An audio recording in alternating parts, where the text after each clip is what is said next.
Hello students, basic mechanical and electrical engineering के mechanical portion के अंतर्गत इम्पॉर्टेंट क्वेश्चन सेशन चल रहा है। आज का लेक्चर नंबर 5 है। आज दो महत्वपूर्ण प्रश्न लिए गए हैं, जिनमें एक प्रश्न तो बार बार पूछा जाता है, हर प्रश्न पत्र में किसी न किसी रूप में रहता है, इसलिए इन दोनों प्रश्नों को आप ज़रूर तैयार कर लें। पहला प्रश्न है, कॉलर का आरेख खींचिए तथा उनके उपयोग लिखिए। यह सन 2000 में इस रूप में पूछा गया है। इसी का दूसरा प्रश्न जो सेम यही प्रश्न है, शाफ्ट पर स्कंध या शोल्डर्स तथा कॉलर क्यों बनाए जाते हैं, सन 2010 में पूछा गया है। आइए इसका उत्तर देखते हैं।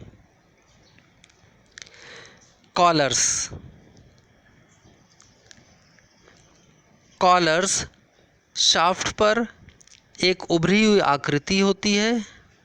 इसे या तो शाफ्ट पर बना दिया जाता है या एक रिंग नुमा माइल्ड स्टील का एक छल्ला होता है, जिसको पिन के द्वारा शाफ्ट पर लगा दिया जाता है।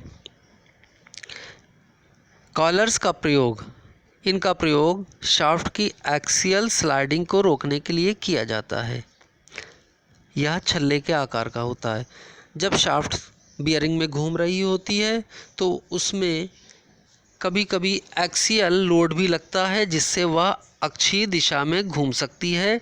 या कुछ इस प्रकार की शाफ्ट होती हैं जिनमें लगातार एक्सियल लोड लगता रहता है, अक्षीय लोड लगता रहता है।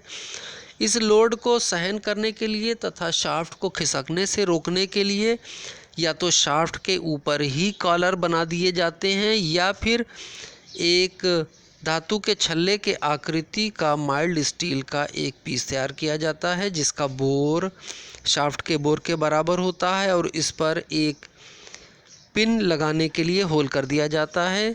इसी पिन के साइज़ का होल शाफ्ट में भी किया होता है।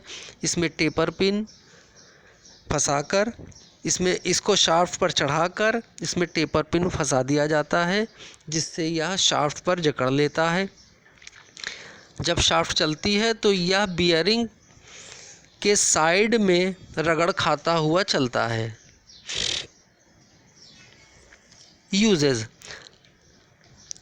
शाफ्ट की अक्षीय गति को रोकने में इसका प्रयोग बेंच वाइज के स्क्रू पर, मिलिंग मशीन के आर्बर पर कटर को रोकने में तथा लेथ मशीन के टेल स्टॉक स्क्रू पर होता है।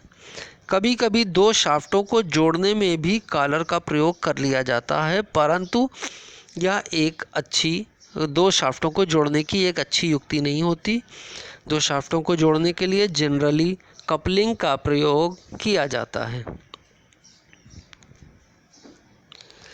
दूसरा प्रश्न बहुत महत्वपूर्ण प्रश्न है तथा हर प्रश्न पत्र में किसी न किसी रूप में पूछा जाता है।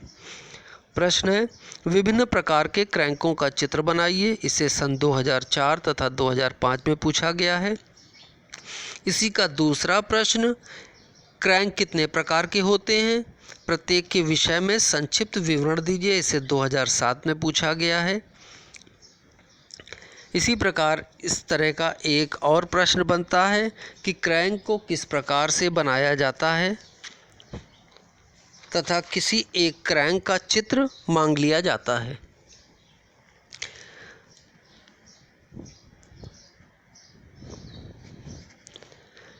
तो टाइप्स ऑफ क्रैंक, क्रैंक के प्रकार। क्रैंक 3 प्रकार के होते हैं। पहला ओवरहैंग क्रैंक, दूसरा डिस्क क्रैंक तथा तीसरा centre crank. Overhang crank, overhang crank समझने से पहले आप क्रैंक के पार्ट्स जान लें। कोई भी क्रैंक होता है उसमें 3 प्रकार के पार्ट्स होते हैं। पहला क्रैंक पिन, दूसरा क्रैंक आर्म, तीसरा क्रैंक शाफ्ट। इन 3 पार्ट्स के जोड़ने से ही क्रैंक बनता है। ओवरहैंग क्रैंक में क्रैंक पिन क्रैंक आर्म के एक ओर जुड़ी होती है तथा दूसरी ओर क्रैंक शाफ्ट जुड़ी होती है। इस ओवरहैंग क्रैंक में केवल एक ही क्रैंक शाफ्ट होती है। इसमें क्रैंक पिन एक कैंटिलीवर की भांति कार्य करती है, इसलिए इसे ओवरहैंग क्रैंक कहते हैं। मटेरियल, यह माइल्ड स्टील की फोर्जिंग से बनाया जाता है। यूजेज, इसका उपयोग हल्के, मध्यम शक्ति के तथा बड़े क्षैतिज इंजनों में किया जाता है। डिस्क क्रैंक, डिस्क क्रैंक का चित्र देख लें आप। यहाँ पर डिस्क क्रैंक का चित्र दिखाया गया है। इसमें एक डिस्क आकृति की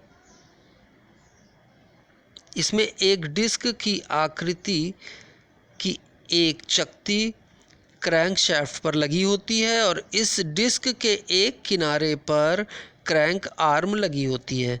यह भी एक प्रकार का ओवरहैंग क्रैंक ही है, परंतु इसमें क्रैंक आर्म की जगह एक डिस्क का प्रयोग किया गया है, इसलिए इसका नाम डिस्क क्रैंक रखा गया है। यह डिस्क के आकार का होता है। यह भी एक प्रकार का ओवरहैंग क्रैंक है, ये मैं आपको बता चुका हूँ।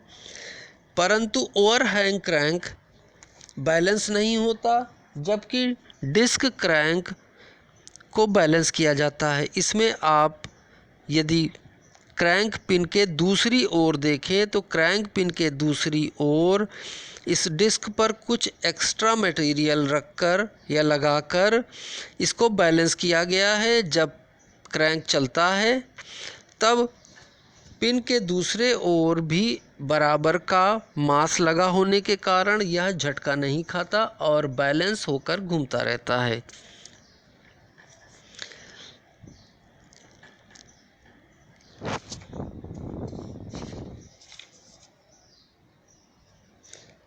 सेंटर क्रैंक, इस क्रैंक में क्रैंक पिन के दोनों ओर एक एक वेब या क्रैंक आर्म लगी होती है, जिससे दोनों ओर एक एक क्रैंक शाफ्ट जुड़ी होती है।